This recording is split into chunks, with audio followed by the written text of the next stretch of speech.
초유의 장관 사태, 우리 국민들은 보고 계십니다. 영상으로 먼저 만나보시죠. 총 투표수 293표 중 가 179표, 부 109표, 무효 5표로서 행정안전부 장관 이상민 탄핵 소추안은 가결되었음을 선포합니다.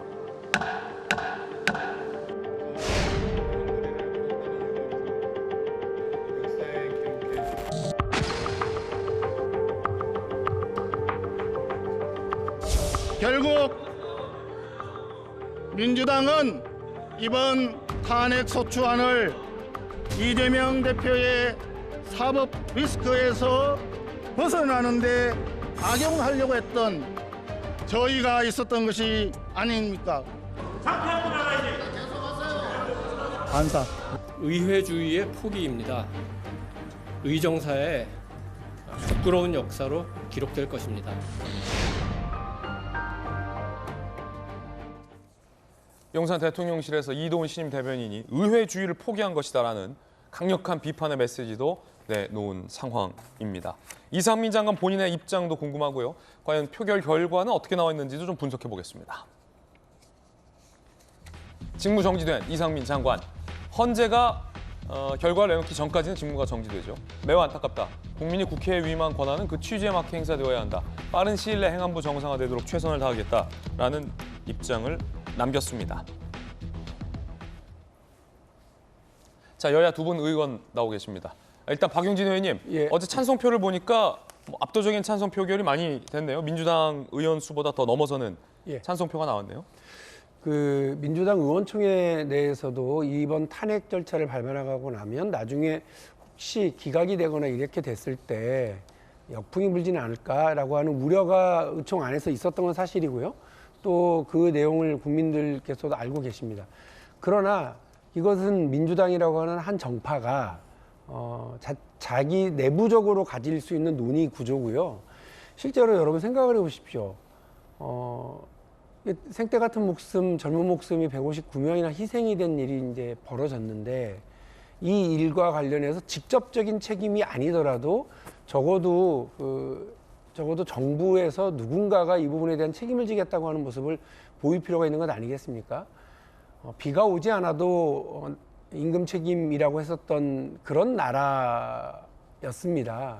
심지어 봉건 왕조에서조차도 그랬는데 지금은 어쨌든 민주사회에서 국민의 희생이 생겼고 이것을 시스템적으로 이것을 미연에 방지하지 못했다거나 혹은 그 일이 벌어졌을 때 즉각적인 대처를 하지 못한 부분에 대한 책임을 누군가가 져야죠. 근데 이 부분에 대해서 그야말로 지역 말단, 하위직 공직자들에 대한 처벌과 형사적 처벌과 도의적 책임을 묻고 실제적으로 이것을 책임져야 할 대통령과 장관들은 그야말로 아무렇지도 않게 저렇게 버티고 있으면서 지금까지 수습을 제대로 한 것도 아니고요. 또 어떤 시스템을 변경시키고 있는 것도 아니지 않습니까? 이 부분에 대한 책임을 묻는 과정으로서의 탄핵은 국민 대다수도 공감을 하시고 국회에서도 많은 공감이 있는 것도 사실입니다. 이후에 법리적인 논쟁으로 이것이 이제 가게 되면 어떻게 될지 모르겠습니다만 법리 이전에 국민의 정서가 있고요. 국민 정서 이전에 그래도 국정을 책임지는 사람들의 염치라는 게 있는 것 아니겠습니까? 저는 이번 이태원 참사 사태를 보면서 적어도 그동안은 정치하는 사람들 혹은 그동안은 나라를 이끌었던 사람들에게서 보여왔었던 염치라고 하는 것이 실종된 것 아닌가 하는 안타까운 마음입니다.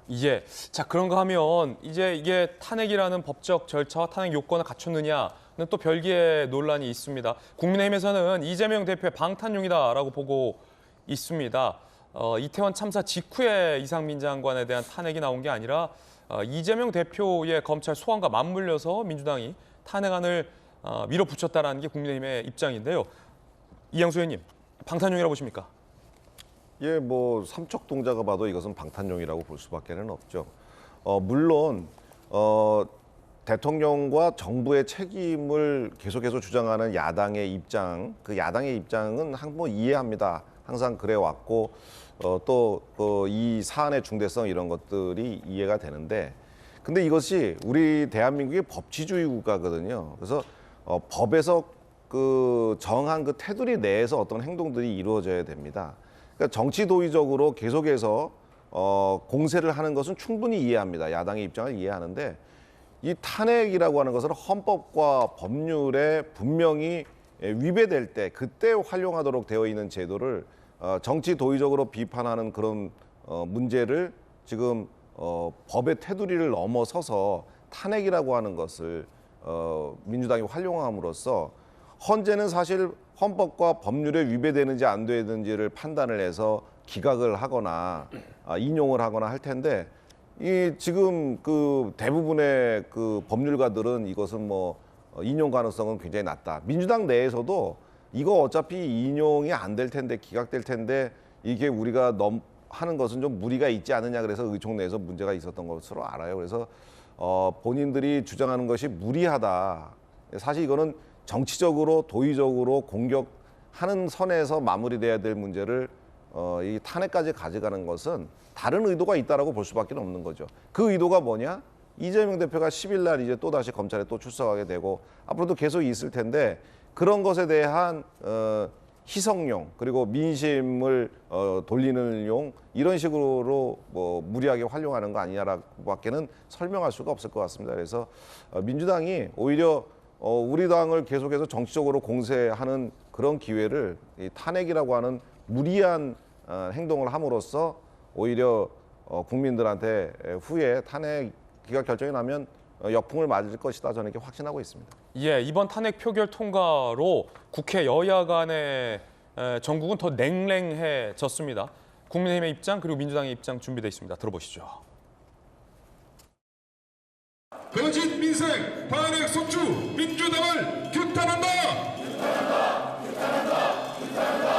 방탄위원 탄핵 속주 피해자는 국민이다.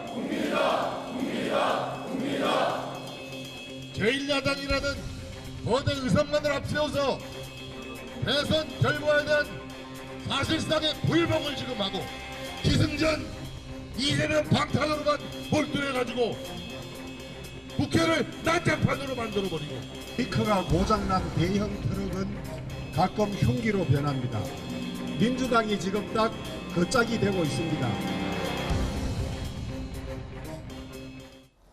이에 대해서 민주당의 박홍근 원내대표는 열린 입이라고 짓거리지 마라라는 굉장히 격앙된 반응을 내놨습니다. 이상민 장관이 결자 해지 차원에서 이미 물러났으면 될 일이었습니다. 윤석열 정권이야말로 헌정사의 가장 부끄러운 정권이 될 것입니다. 일말의 양심이라도 있다면 열린 입이라고 아무 이야기나 짓거리지 마십시오. 짓거리지 마라. 여야 간의 협치는 한동안 물 건너간 것 같습니다. 이 탄핵 국면 상당히 분위기가 좋지 않습니다. 대통령실에서는 거듭 말씀드리지만 의회주의를 민주당이 포기했다라며 의회 독재다라고 강하게 비판 입장을 내놓은 상황입니다.